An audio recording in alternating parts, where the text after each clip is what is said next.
And after a while we can. All right. Hello, I'm Morris Kochanski, Wilderness Living Skills Instructor. I dabble in survival as well.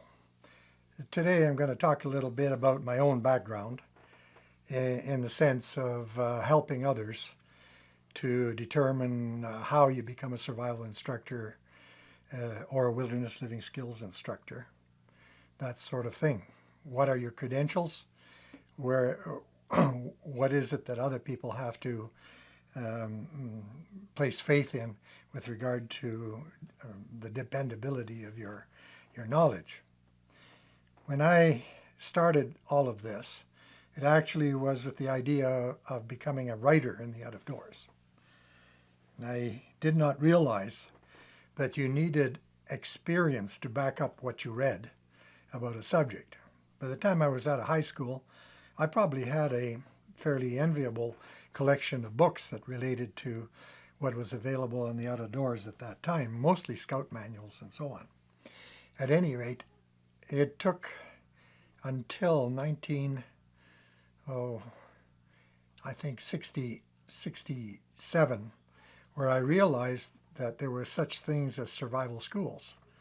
It never crossed my mind that there was an institution of that nature till I ran across a survival school of the Department of National Defense in the foothills of the Rocky Mountains near Jasper, sort of thing. And at that moment it occurred to me that there was this opportunity to instruct in the field. I was very interested in this. I had all these books that were classics at the time, like Ellsworth Jaeger with Wildwood Wisdom and Kephart and whatever other camping books were available at the time. There were very few survival manuals, or the word survival had not really appeared before the 60s. At any rate, when I realized that instruction was a possibility, because I was looking for a way to make a living, and I knew I couldn't just make a living right off the bat writing. And I began to investigate that, and much to my good fortune, I became the understudy of one of the civilian survival instructors, Tom Roycroft.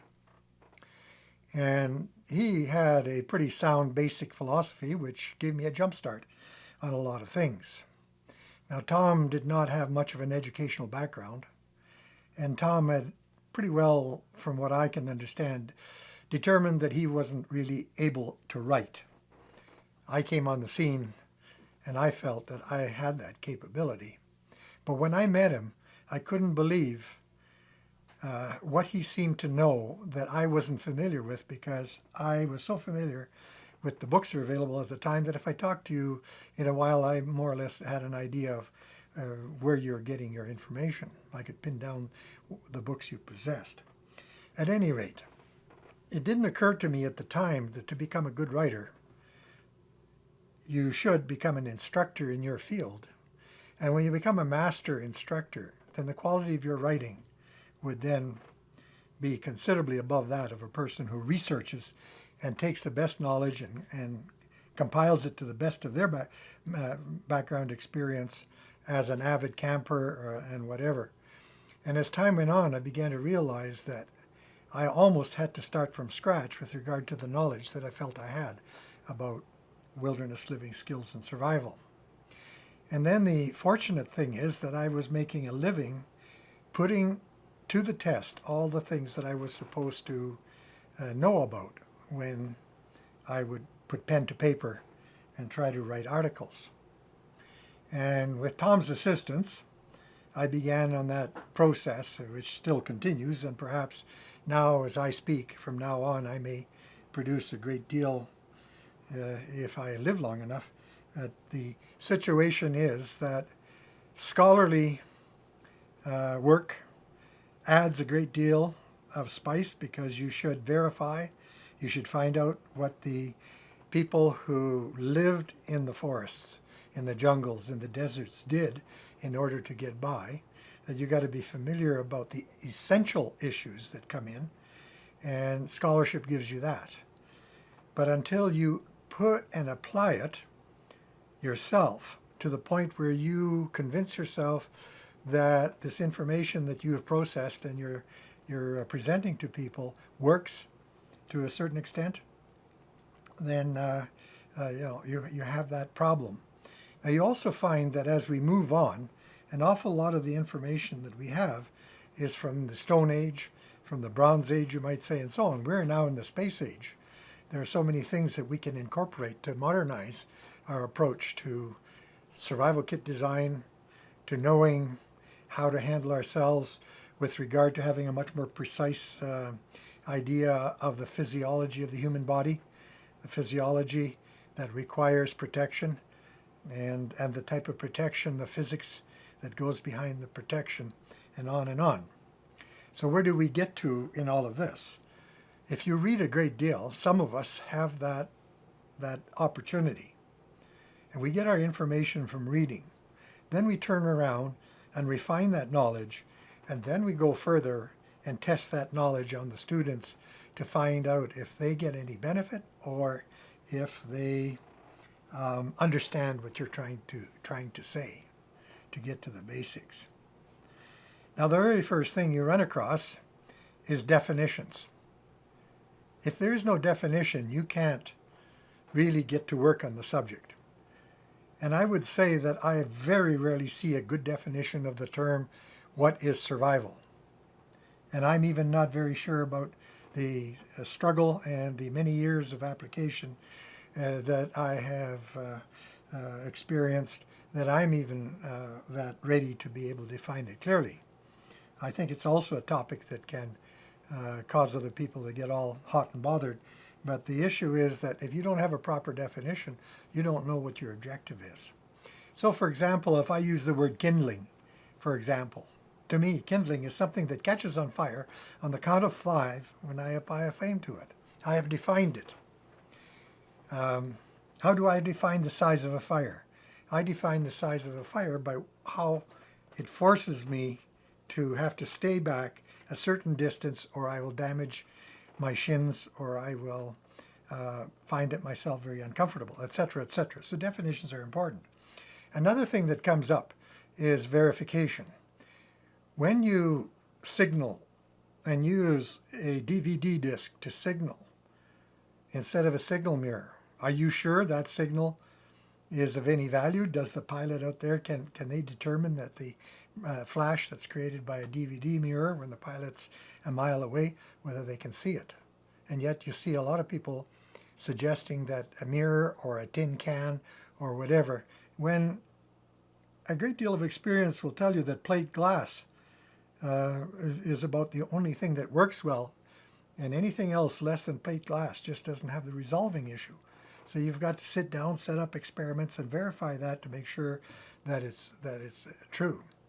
When you see a current article in a magazine on a survival fire in the cold, where there's a circle of stones and there's a teepee fire burning there, or a fire with spokes like short sticks that fit into a stove, well, an experienced person knows that there's no way that fire can do anything for you to keep you warm when it's 30, 40 below, because experience have proven that to some of us, and those that haven't gone through that sort of experience, they sort of repeat what they have seen in other sort of things and gloss it over without realizing how important it is. Now, the situation is that I was fortunate that I appeared on the scene. I was motivated to want to become an instructor. In the back of my mind, I knew I had to acquire the knowledge to be able to turn around and teach the subject.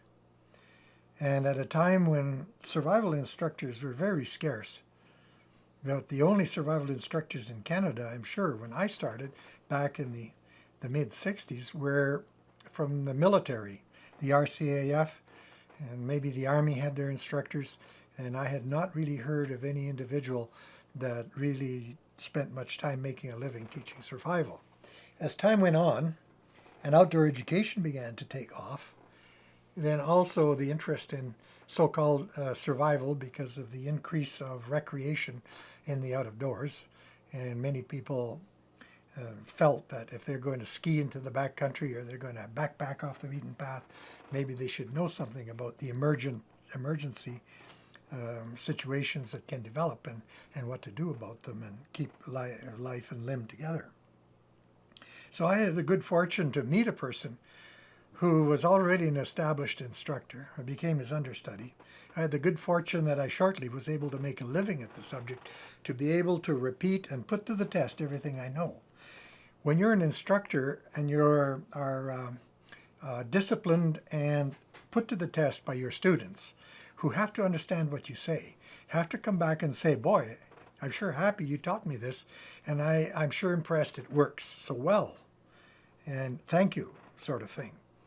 And that feedback that comes in has a big influence on your program, your syllabus, your outlines of your training.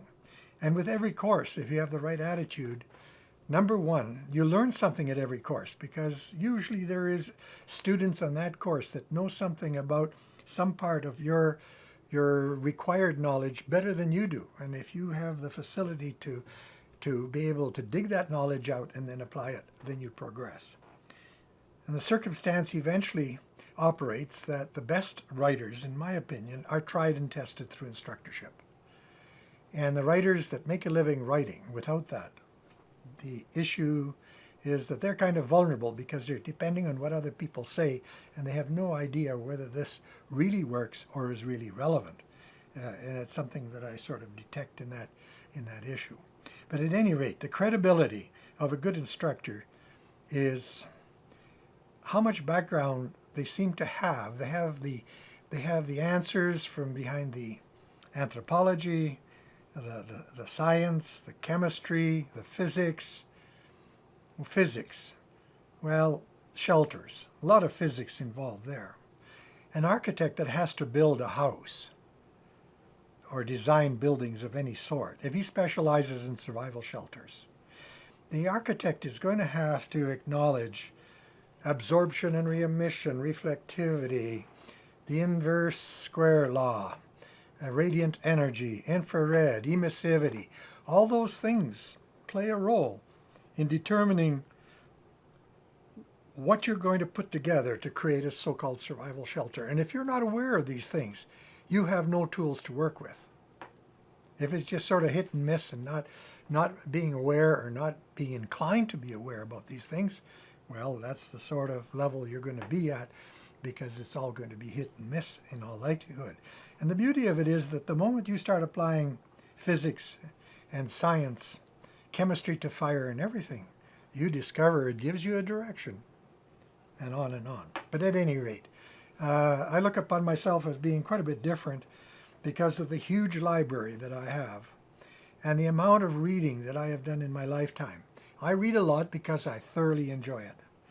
And I eventually began to be very selective about my reading that would contribute and improve my insights and my background knowledge with regard to the topics of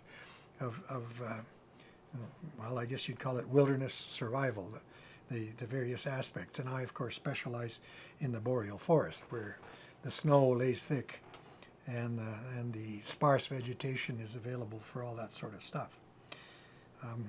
So if you're wanting to determine the credibility of an instructor, you want to find out just how much of a library they have, how much instructing they have done, and their background.